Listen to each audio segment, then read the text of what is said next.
उपाध्यक्ष महोदय, रोग की चिकित्सा से भी अधिक महत्व जिस बात को दिया जाना आवश्यक है वह यह है कि हम ऐसी परिस्थितियां पैदा करें जिनमें कि रोग जन्म न ले।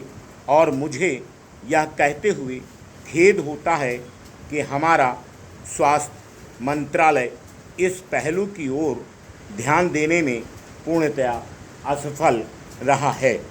बीमारी फैले और उसका निराकरण किया जाए, यह तो आवश्यक है ही, मगर उससे भी महत्व की बात यह है कि बीमारियों को फैलने न दिया जाए। और इस दृष्टि से अभी तक स्वास्थ्य की समस्या पर विचार नहीं हुआ। हम डॉक्टरों की संख्या गिनते हैं जो कि देश की आबादी की तुलना में अभी पूरी नहीं है और कभी पूरी हो सकेगी। निकट भविष्य में ऐसी संभावना दिखाई नहीं देती। चिकित्सा की सुविधाएं भी अपर्याप्त हैं। गांव में डॉक्टर नहीं हैं, जो डॉक्टर हैं भी वह जाना नहीं चाहते। और इसलिए अगर हम रोगों की रोकथाम पर ही केवल ध्यान देंगे तो मैं समझता हूँ कि यह ऐसी दौड़ है जिसमें अपने सीमित साधनों को देखते हुए हमारी सरकार पूरी तरह सफल नहीं हो सकती। इसलिए रोगों की रोकथाम के साथ साथ इस बात का भी प्रयत्न होना चाहिए कि रोग उत्पन्न न होने दिए जाएं। और इस दृष्टि से जो खाने पीने की चीज़ें हैं उनमें मिलावट को रोकना बहुत आवश्यक है। यहाँ केंद्रीय सरकार की नाक के नीचे दिल्ली में जिस तरह की मिलावट हो रही है, खान पान की चीज़ों में, उसके बारे में वर्णन करने का यह समय नहीं है। लेकिन हर एक चीज़ में मिलावट हो रही है और वह वस्तुएं आहार के रूप में हमारे शरीर में प्रवेश कर रही हैं। अब हम डॉक्टरों की कितनी भी संख्या बढ़ाएं, चिकित्सा की कितनी भी सुविधाएं क्यों न बढ़ाएं, लेकिन यदि खान पान की चीज़ों में मिलावट को नहीं रोक सकते तो बीमारियों को फैलने से रोकना असंभव नहीं तो मुश्किल अवश्य है। इस संबंध में जो गांव में पीने के पानी की व्यवस्था का भार सरकार के ऊपर है, उसकी थोड़ी सी चर्चा करना चाहता हूँ। इस रिपोर्ट में केंद्रीय सरकार की भी एक योजना का उल्लेख है जिसके अंतर्गत गांव में पानी की व्यवस्था की जाती है। इसके साथ 3 और भी कार्यक्रम चलते हैं। एक समुदाय विकास ब्लॉक के अंतर्गत पीने के पानी की व्यवस्था होती है। स्थानीय विकास कार्य भी चलते हैं। Full stop. नेक्स्ट।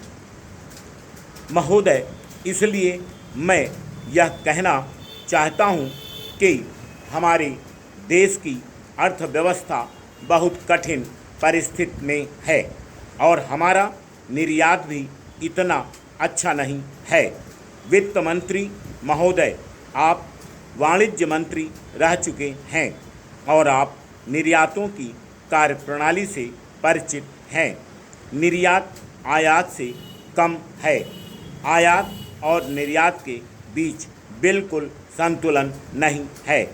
ये कौन से क्षेत्र हैं जिनके विदेशों में कार्यालय हैं, वह अंडर इनवॉइसिंग का सहारा ले रहे हैं और वह अपने लाभ और कमाई का भाग विदेशों में ही रखते हैं। और जिनके विदेशों में कार्यालय नहीं है, ओवर इनवॉइसिंग का सहारा लेते हैं और अपने काले धन को बिना कोई कर दिए सफ़ेद धन में बदल रहे हैं। ऐसा इसलिए हो रहा है क्योंकि आपने निर्यातकों को कर से छूट दे दी है।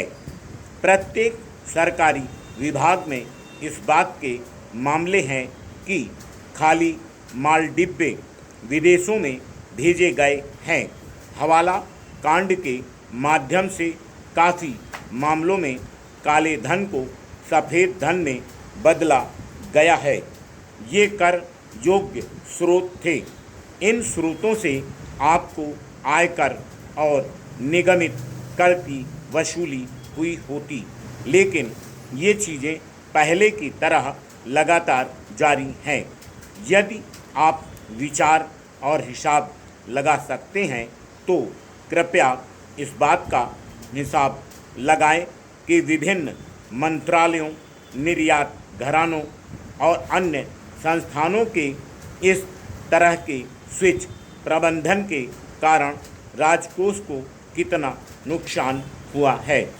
यदि आप इसका पता लगा सकते हैं और उन्हें पुनः प्राप्त कर सकते हैं और इसे बंद करा सकते हैं तो मुझे विश्वास है कि आपको संसद सदस्यों को उनके अधिक धनराशि मांगने पर देने में कोई कठिनाई नहीं होगी।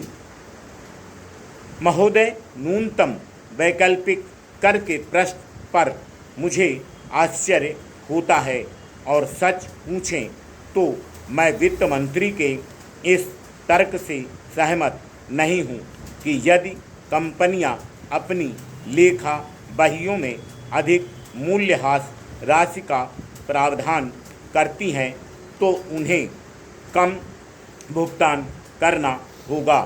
क्या हम चाहते हैं कि और अधिक मूल्यह्रास होना चाहिए? मैं वित्त मंत्री महोदय के तर्क को समझता हूँ, लेकिन मैं यह कहना चाहता हूँ कि हमें इस देश में बचत और निवेश की भावना जागृत करनी होगी। हमारे स्टॉक बाजार में मंदी क्यों है? एक कम आय वाला आदमी इस आशा से निवेश करता है कि उनसे उसे नियमित आय प्राप्त होगी। Full stop.